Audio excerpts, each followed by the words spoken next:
What is going on, everybody? Welcome back to the Civilization 5 Old World AI only battle. We are going to look at the info addicts as promised, just to see who's really winning, because I don't think it's as clear as we maybe think. We'll find out, I guess, from this. Maybe someone's just going to win every category, but we'll go through and see who is doing well. So population, we can see Russia pretty comfortably 5 million ahead of Korea, who then have a very comfortable 11 million lead over third place, which is Rome. Then it's Congo. It's much closer after that with Rome, Congo, Finland, Harappa, Portugal, Nubia, Egypt and Poland filling out the top 10. Down to crop yield, and it did move quite a bit actually. Russia leads the way again ahead of Rome. Then it's Korea. Then there's a bit of a drop to France, Congo, the Zulu, Portugal, Poland, Nubia, and then India in 10th. Production, another big one. Rome leading the way there, still fairly comfortably, about 45 production ahead.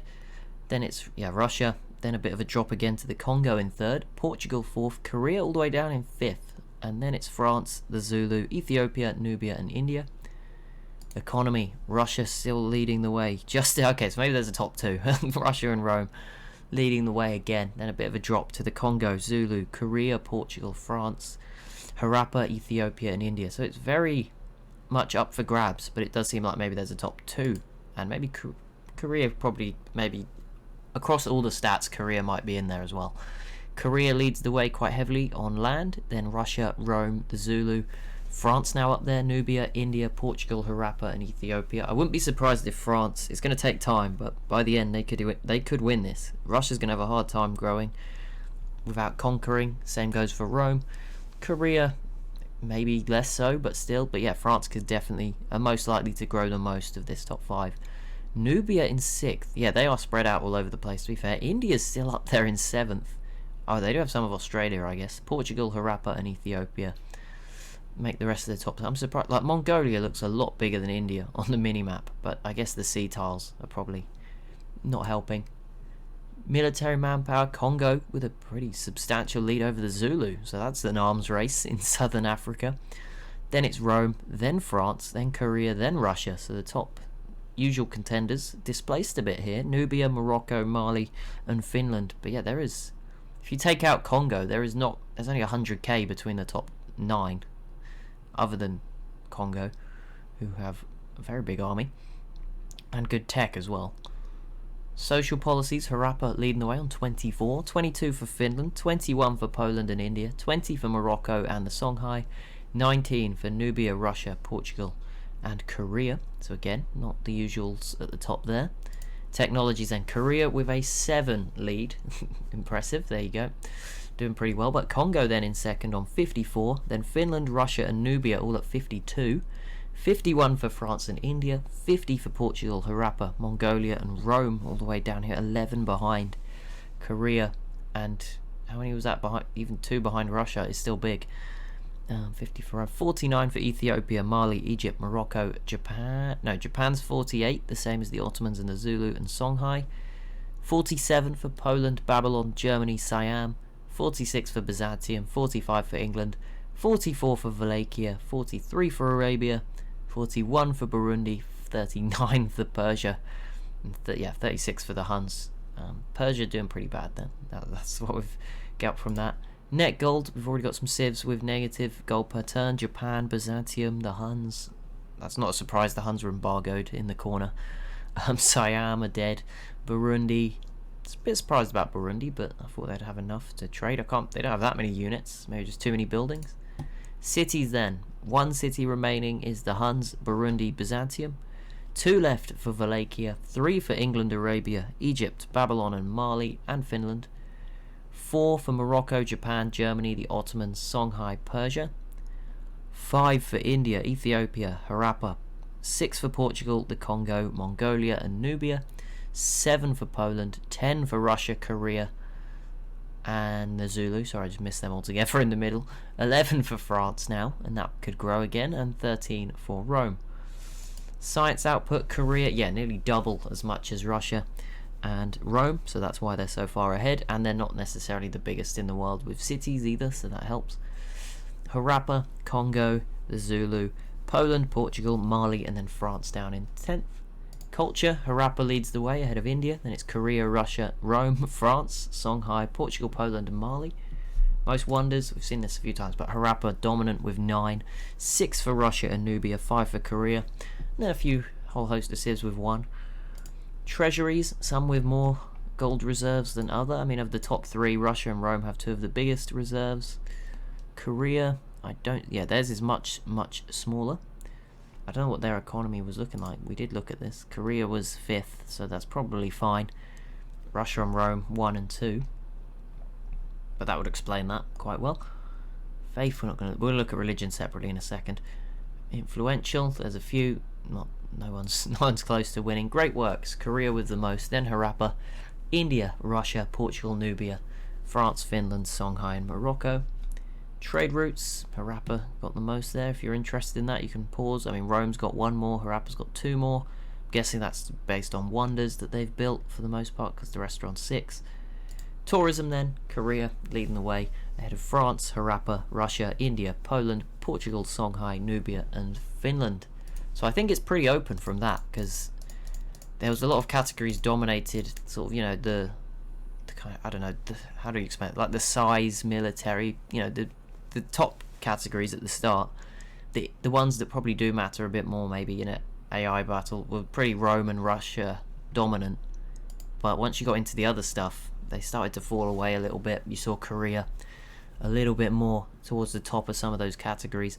And we will continue. There is plenty of action. Constantinople still very much under threat. We did see Egypt get away with their being invaded, although the Congo has now arrived with a pretty advanced army. So we'll see how that goes. And Korea is not slowing down after the conquest of Siam. They are going straight after Japan. This is going to be interesting.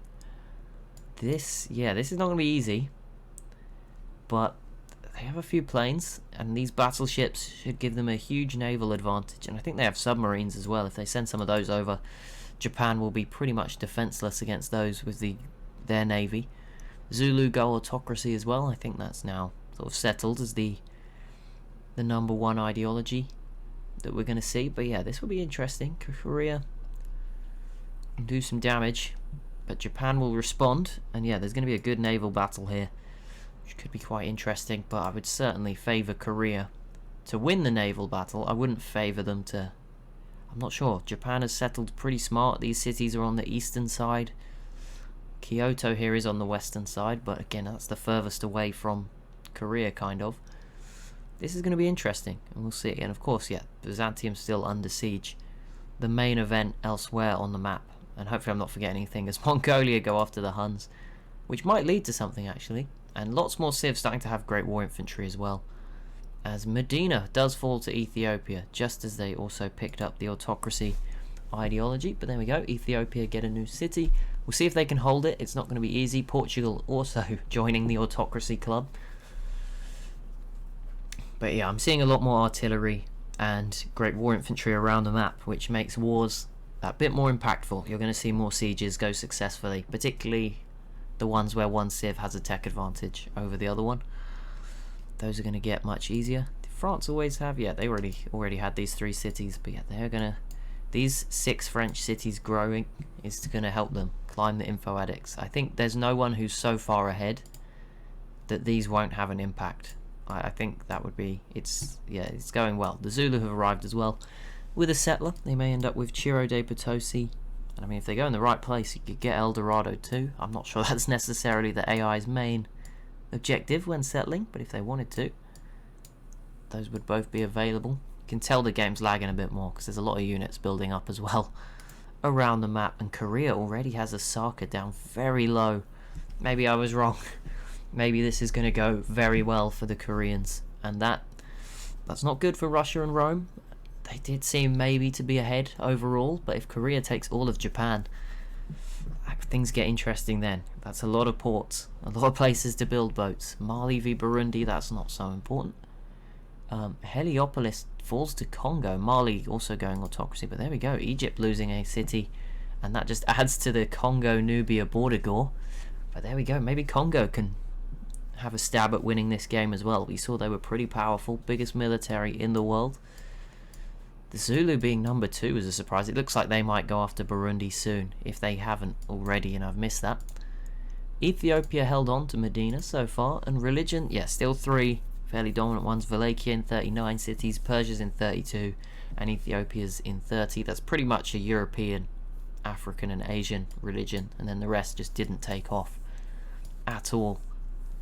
But yeah, I mean, look, Arabia, okay, they had it surrounded. I was going to say, they do grab their city back. Yeah, Ethiopia has that tech advantage, but they just don't have... They're not killing any of Arabia's melee units. They were just focusing on the city, which was always going to favour Arabia. Taking it back. It's why those naval invasions aren't always so good, as Korea does grab hold of Osaka in southern Japan, and they now have Nagoya surrounded. Battleships pouring in with the ironclads as well. This is not going to go well for Japan. They definitely stagnated for a long time, and I mean, I don't think there's an excuse for them to not have settled the New World either. And yeah, now they had a bit of a exploration force out here, and that's pretty much been wiped out by Korea as well. But yeah, they definitely should have settled over here much earlier. If they'd have got, you know, as soon as they found this, I know it's hindsight, but if they'd have settled, you know, they could have had this coast to themselves and produced a lot more boats. But it's not worked out, and we will probably see at this rate Nagoya could fall by the next turn. Because I don't see this Galeas. Maybe they sink that ironclad. Yeah, but it costs them everything though. They lose 2 ships or whatever. The privateer's gone. I think that will be the end for Nagoya here. They don't even have to kill this privateer. They can just go around it if they want. You know, this boat can still move in. I think this one can as well. So that's pretty rough. And this is with a lack really of planes. They have 1 great war bomber, and that's it. And the artillery's mostly on the coast. This is just pure naval power. And there it is, Korea grabbing a second city in southern Japan. Rome pieces out with Byzantium, which maybe saves them, although Wallachia is still trying. But yeah, probably would have taken the Ottomans to get that done. Ethiopia retakes Medina again, as the Zulu grab a city here on the coast, sort of towards southern Brazil, northern Argentina, that sort of region. I don't want to get it wrong, so we'll give them both that region. That's the 4th Civ in South America, joining Ethiopia, France and Portugal, who already have some territory there. You can see it really is interesting how the border growth, I know it's linked to culture, but Portugal city, same population, so similar time they were settled. I think Portugal came a few turns later, but they have way more tiles, especially when, you know, Ethiopia's not actually grown any tiles yet. So there you go. I guess obviously they might be growing at home.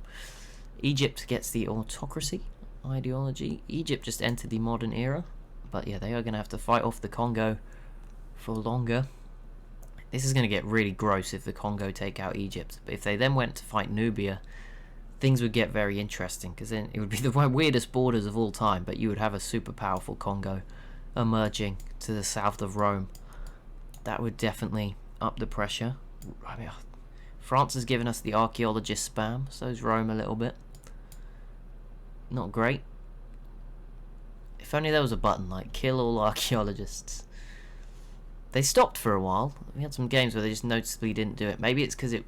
No, I don't know. If it's to do with the culture victory. I don't think so. But there were some games where they didn't do it. How's it looking over here? Pretty calm. No one's invading anyone. Japan is actually trading with Babylon's New World City. Germany is also doing some sort of internal trading between their own city, well, their city and the French one here, and there's a caravan as well. So maybe they ran out of good options in Europe. I don't know, from cargo ships from up here. There's a lot of units stacked up in that part of the map.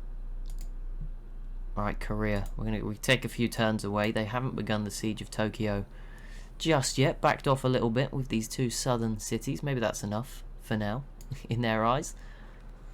But definitely a good win, strategically as well. Gives them... I mean, they had access, but confirms that they'll have access to the Pacific for the whole game. You don't want to get Japan and India cutting you off and then you'll be in friends with them. I guess they could have gone around the north, but it's a bit of a shortcut. I wonder if they could chain this as well now into Hawaii, and then maybe go towards North America, Indonesia. So they have Southeast Asian cities as well. This could get very interesting.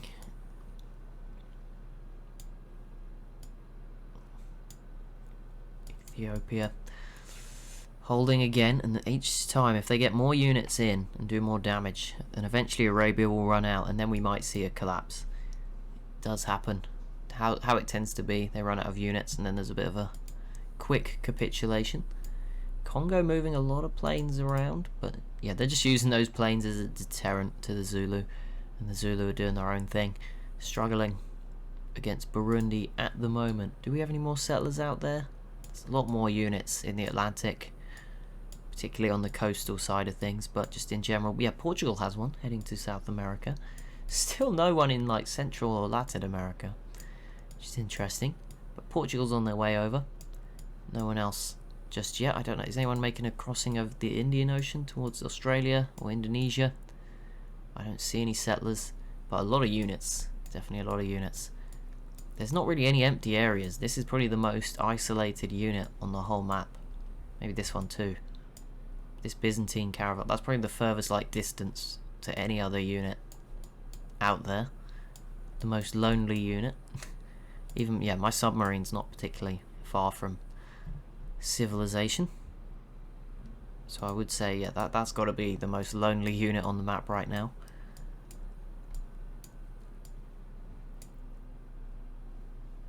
Right, okay, Tokyo, look at that. They just do so much damage with such little stuff. I guess it's just how much of a tech advantage they have. Those battleships are probably pounding that city pretty hard. Japan has also just gone autocracy. I don't know if that will save them. The problem is I don't think Korea is autocracy, are they? So it's not exactly a lifesaver. Yeah, Korea is order. They are the only content non-autocracy civ. You can see Morocco, Nubia and Congo all having revolutionary waves across Africa. Well, here we go. Tokyo, yeah, that's going to fall. And that will be Mount Fuji, also going into Korea's possession, among other things. But yeah, they've now got, yeah, they've got troops like on the ground now, artillery on the ground. That is, yeah, this is going to get much easier from now on. I would imagine next turn they will take control of Tokyo. I mean, we should probably do the info addicts every episode, because I imagine this will definitely shake it up from the start. I mean, this war hadn't even begun when I did them. And now, less than 10 minutes later, Korea pulling off a very successful move to solidify. They're growing. They're definitely growing. And Russia's been very quiet for a long time now. It does look like maybe they're planning something. More of their troops in the west. But they have bigger enemies, or not enemies, but there's other civs with big armies on this side, whereas over here it's... Yeah, Mongolia seems pretty occupied going after the Huns. England goes autocracy as well.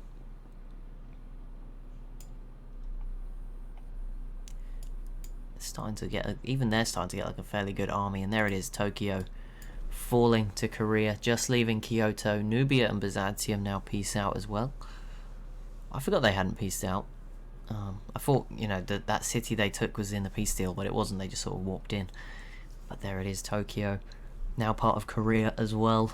That will definitely push them even higher on that land category. Maybe I was a bit preemptive with the France probably winning that one by the end of the game prediction. Korea will have just got a lot of sea tiles and a lot of territory. So that's, yeah, maybe going to extend their lead there. That Portuguese settler, it is pushing into the Amazon. See where it ends up.